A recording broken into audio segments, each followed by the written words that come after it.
Hi, I'm Creative Memories Advisor Donna Guest, and I am thrilled to create this project recipe for Creative Memories for the new collection, Flurry of Fun.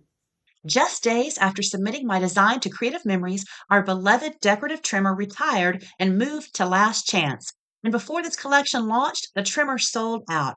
If you have one, great. If not, no worries. You can still create this project recipe without the wave and simply use a straight cut with your wonderful 12-inch trimmer. Let's get started. Here are the tools you'll need to create this project recipe. You'll of course need the 12-inch trimmer, and we're going to use the decorative trimmer. We also use the Border Maker system with the brand new Mittens Flurries Border Maker cartridge. We'll also need definitely repositionable tape runner, and if you prefer it, also the regular tape runner. Now you see my 13 by 13 mats here. That is not a requirement. It's just the way I like to scrapbook because I get a ruler all the way around my pages. Here are the papers I'm going to use for the project recipe that you see in the sample. First, we have a piece of navy cardstock, and then we have 3 pieces of designer paper from Flurry of Fun. 2 of these are going to be our background. Because the cardstock is going to be going on the left-hand side, it's probably best to put the lighter background on the left and the darker background on the right so that you have a good contrast, but this isn't required. Then we have a 3rd piece of designer paper that we're going to cut, and we're going to use both sides. A lighter side and then a side with a little bit more color. These are the other pieces of paper that I recommended, and I really actually did, while I sorted out 4 different paper pairings, they're really just 2, and there's 2 of each, because some of these papers have really big seams on the back that are beautiful but don't really work well with the project recipe. So I just recommended at first that we do 2 different ones and 2 copies of each, if that makes sense. So in addition to what I just showed you that I'll be doing, this is the other choice. And honestly, I really might like this one better. I'm not sure. So these are the 2 background sheets right here. I'm going to put the lighter one on the side because definitely the navy cardstock blends too much with that, and I want a bit of a contrast. And then this is the sheet we're going to be cutting, and here's why I like this one maybe better, because the other side has this red plaid and it just is so fun and looks so good. Okay, back to the sheets that I'll be working on. These are going to be my background papers right here. I will set those aside. Our first step is to take the piece of designer paper that we're going to be cutting and take our decorative trimmer. Now this has 2 blades, the wave and the swell, and you notice I've lost my wave blade. It was in my bag, so I haven't put it back on yet, because I'm just using the swell for this one. Now this paper, I really don't have anything that has a major direction on it. You can decide how you want this pattern to go, so I think I'll cut it this way. So what we want to do is insert all the way to the left towards the 3 inches mark, and I say in the directions you're going towards the ruler. This is the ruler that we're not really going to use, but that's the direction we're going when you're holding your trimmer in the right direction. So go over to the 3, we're going to clamp that down, and now we're going to cut. Okay, wonderful. So now I realize I could use that as well, but I wanted it to be the same thing on both sides, and so I'm going to insert this side in there also to the 3. I love symmetry. And we're going to cut that one as well. So now these are our pieces A and B. We've got both of those, and we'll put this aside. We're done with this trimmer. So now we're going to take our Border Maker system and this new Mittens Flurries BMC, which is so cute. Put that in, and we're going to punch the top edge, or actually the straight edge I should say, which is the top, with this Border Maker. And if you don't have the Border Maker system, oh my goodness, it's one of the best tools. I think it's the next best thing to the 12-inch trimmer. So there we have 1 punch, and now we'll do the other one. Now we have 2, and we're done with this tool. Now we're going to take our 12-inch trimmer, and using the remaining designer paper that we have that nice little wave on each side, we're going to cut those off because we just need a 4 by 12 strip. So I'm just going to push it through just enough to cut this wavy edge off. Hey, if you want to save that for another project, by all means do so. But I'm going to measure this at 4 inches and just cut it with a straight edge. And look, I've got another one over here. So that's up to you. And we're going to use the reverse side. So we'll set these pieces aside. If we are labeling them, we can do so. You don't really have to. It's pretty obvious. This is A, B, and this one on the other side that we're not using is C. So this is what you have after you've punched and cut the first piece of paper. That's the designer paper. Now using our cutting guide, we're going to take the navy cardstock and trim this. First pieces D and E are 1.5 inches. I'm going to push it through to the right because I'm right-handed and that's just easier to deal with short distances or short lengths over here. Then do another one that's 1 1/2. If I were labeling those, that would be D and E, but this is a pretty simple bunch of cuts, so you really don't have to label. Then we're going to cut F and G, which are at 4.5 inches. These are our photo mats. So we're going to cut that. So then we're going to turn this on its side and we're going to cut the 2 smaller photo mats that are also 4.5 inches this direction. They're going to hold a 4-inch by 4-inch square photo with a nice wide margin around it. This you can save for something else. So that's pieces F and G. I'm not going to bother labeling those. We know where they go. And then you can actually get 2 photo mats out of this if you wanted. I just put 1 in the project recipe, so I'll leave that up to you. But this one's going to be 4.5 by 6 inches, which will give us room for a 5.5 by 4-inch photo.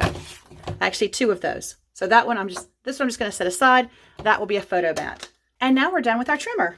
You need your repositionable tape runner now, and I'm going to use a silicone mat here for this so that I don't get tape runner everywhere, because we're going to go around to the back side of these. This is the side that's showing. This is the back side. I'm going to do them both at once, and I'm going to apply repositionable tape runner just over the mitten areas for right now, because we're going to take our 2 1.5 inch by 12-inch strips, and these are D and E. I was so careful to label them on the other side, but I forgot. These really don't show through. So if you do label them, you want to make the label be up right now. And one little tip so it doesn't show through.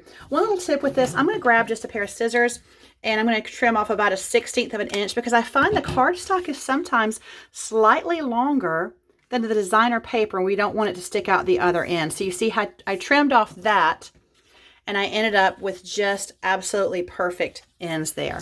So let's do the same thing on this one.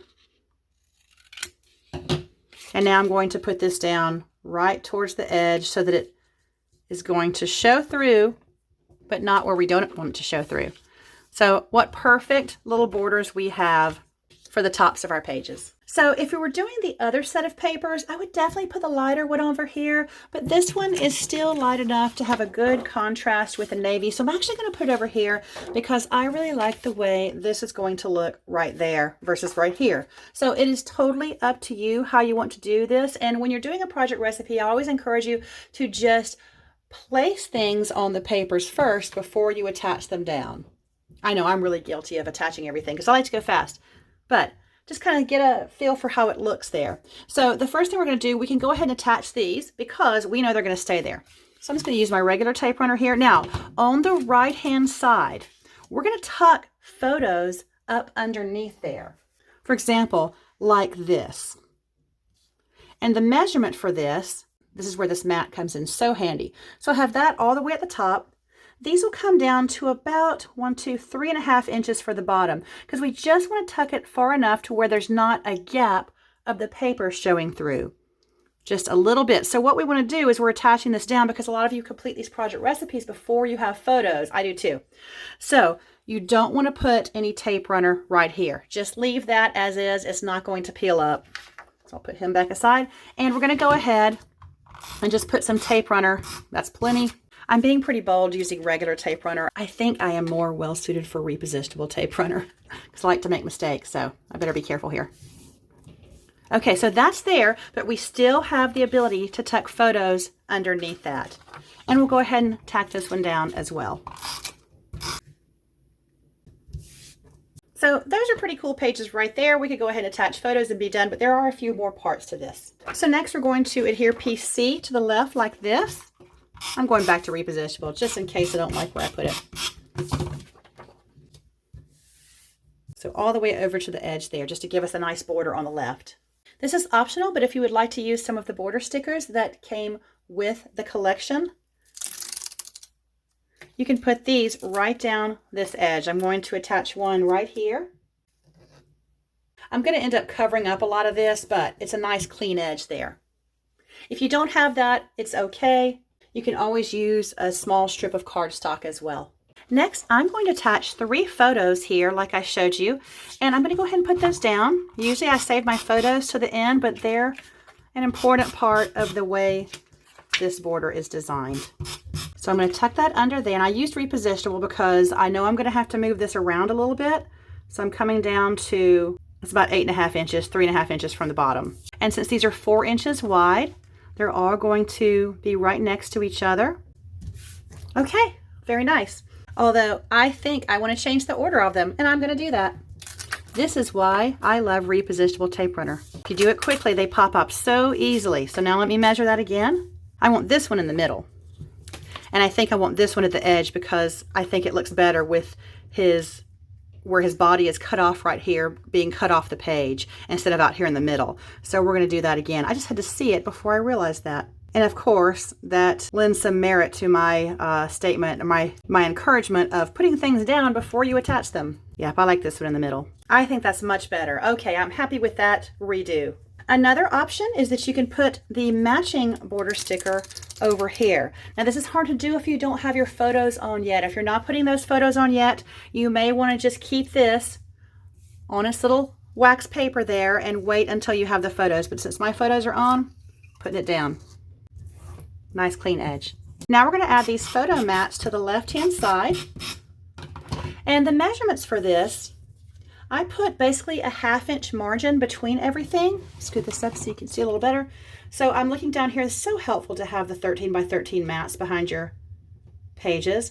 So I can kind of put this corner 1/2 inch up and 1/2 inch over. And then I can space this one to be about 1/2 inch and in the same alignment as that. So it looks really good. This one, whatever you want to do. It's about a 1/2 inch on each side of it though, pretty exactly. And I just leave just enough room up there. Oh, there's a stray from the punch. There we go. So there's our photo mats for 2 4x4s and 1 5.5 by 4 inch photo. Now all we have to do is trim our photos, add them here, and then I'm going to add some stickers here, here, and then down here, and I'm going to add some journaling over here. I've got just one more photo to crop, and if you haven't gotten yours, this is the new Creative Memories photo trimmer. It's extremely sharp, so be careful and always leave this blade down. But I'm going to crop this 6 inch photo over to 5.5, and my trimmer is now big enough to do this without having to guess. All finished. As you can see, I added all my photos over here. I added some journaling, which I used the leftover cardstock to create a mat around the journaling. And I've got embellishments here, here, here, and here, and I used foam squares to pop a few of these up. I really wished I had the new anti-stick powder, but mine won't be here for a couple of days, so they're sticky underneath, but it'll be okay. If you're curious, this is what the other paper choices look like. So your photos would go there, tucked underneath there, and the 3 photos here. So it just gives a completely different look depending on which one you like best. Thanks for watching, and I hope you have fun creating this project recipe.